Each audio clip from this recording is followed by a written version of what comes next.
Hello, hello. It's Mary Schiller, author and coach of maryschiller.com, coming to you once again today from the gorgeous island of Lana'i. I guess I'm a little bit in shadows, but I wanted to make sure and give you this lovely view behind me so you could enjoy that along with me. So I'll just be in the shadows a little bit. I would love to have you and join me on my website at maryschiller.com.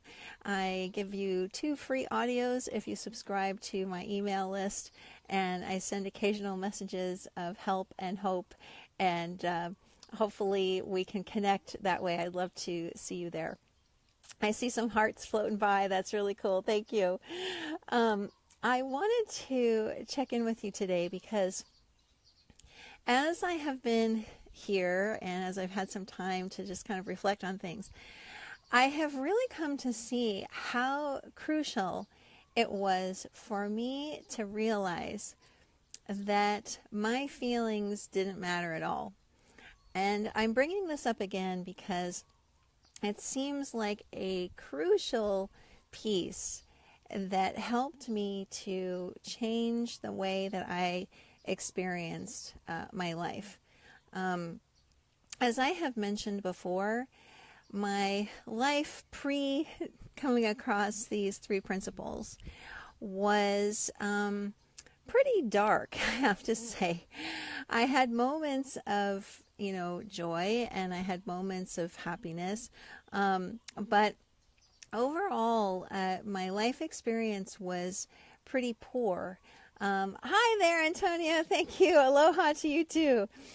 I saw things from this perspective of anxiety and stress, and I felt like some terrible things had happened to me, and because of that, my life was kind of ruined and over, and there was nothing I could do about that. And living through the lens of what's called post-traumatic stress disorder is quite terrifying. It looks like the world is a very dangerous place, and there's all kinds of things out there that are out to get you, and it's a very dark place to be. I'm going to switch this down so you can see a little more of the view. and I didn't think there was anything I could do about that. I sought a lot of help, and I talked to a lot of professionals, and I sought alternative treatments and all kinds of things, and nothing helped me at all.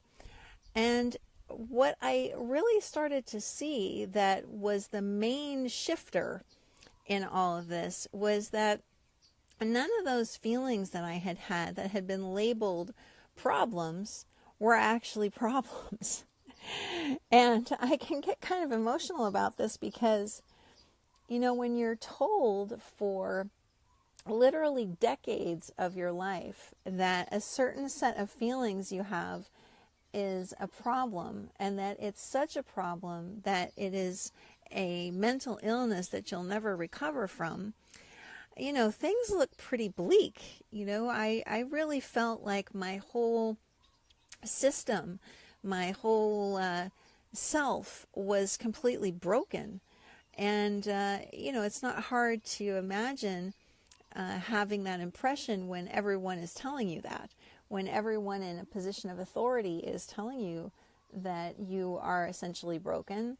And I had one therapist, the final therapist I saw, say things to me like, gosh, I'm amazed you've been able to do anything in your life, like, get remarried and raise your daughter, considering everything you've been through and all that. And, I would look at her and go, is that a compliment? I'm not really sure how to take that.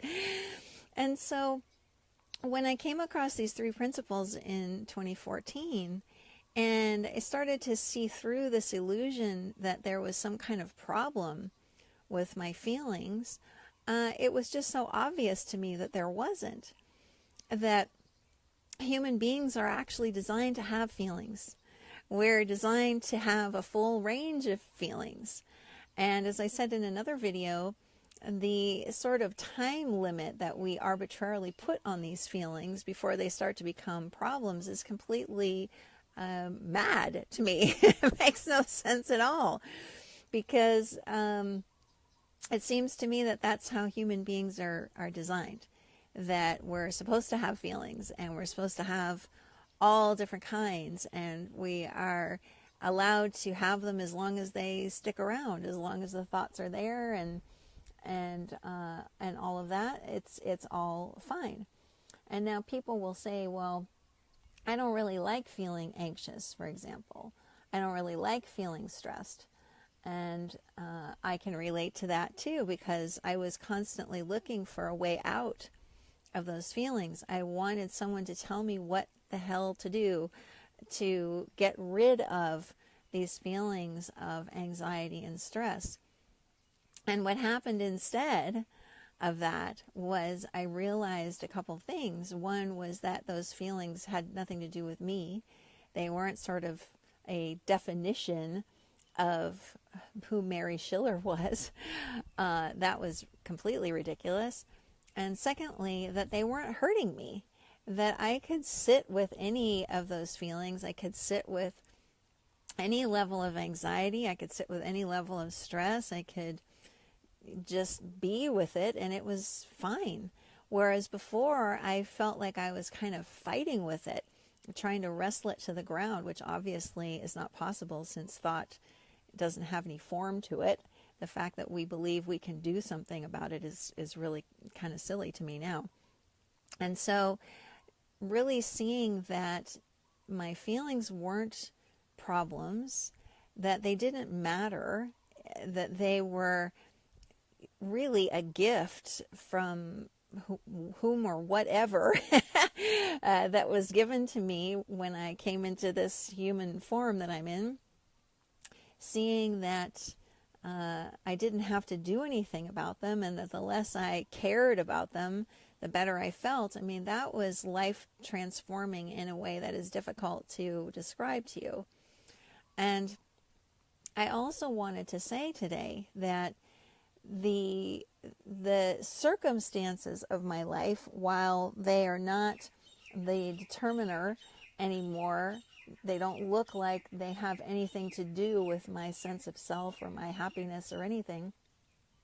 The circumstances of my life have changed dramatically since I came across these principles. And I think it's because I am no longer occupied with trying to change my feelings, with trying to manage them. I don't care about them anymore.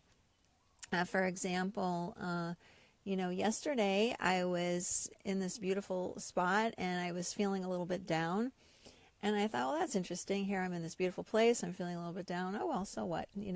I went about what I wanted to do. I went swimming and had a really nice dinner last night with our friends. And I pretty soon the feeling of being down wasn't there anymore. I was like, oh, that's interesting. That's gone now. It wasn't like I worried about it. I didn't say to myself, oh my gosh, I'm falling into some sort of depression, or what's wrong with you, Mary? You're in this beautiful place. Why aren't you feeling happy? I didn't do any of that.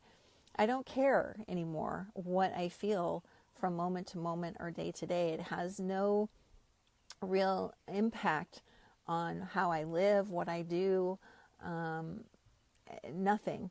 And so it's hard for me to overstate how important I see this, that if we can do what Sydney Banks said, which was, if we can learn not to be afraid of our experience, if we can learn not to be afraid of our experience, that changes everything.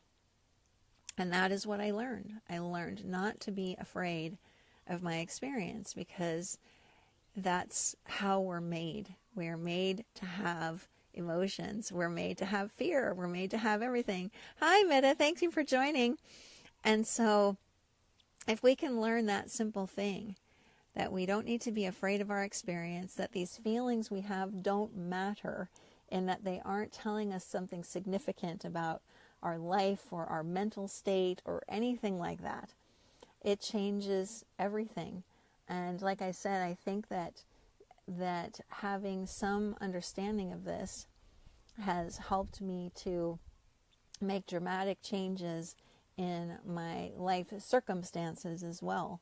I mean, I am pinching myself every day that I'm here that we have such lovely friends who've invited us to spend time in this amazing place, and that I now get to do things like talk to wonderful people like you every day, and I get to help people feel less stressed, and I get to help people change their career paths and do something that they really enjoy and have fun with money, and I get to write books and all these things that, just 4 years ago would have seemed impossible to me.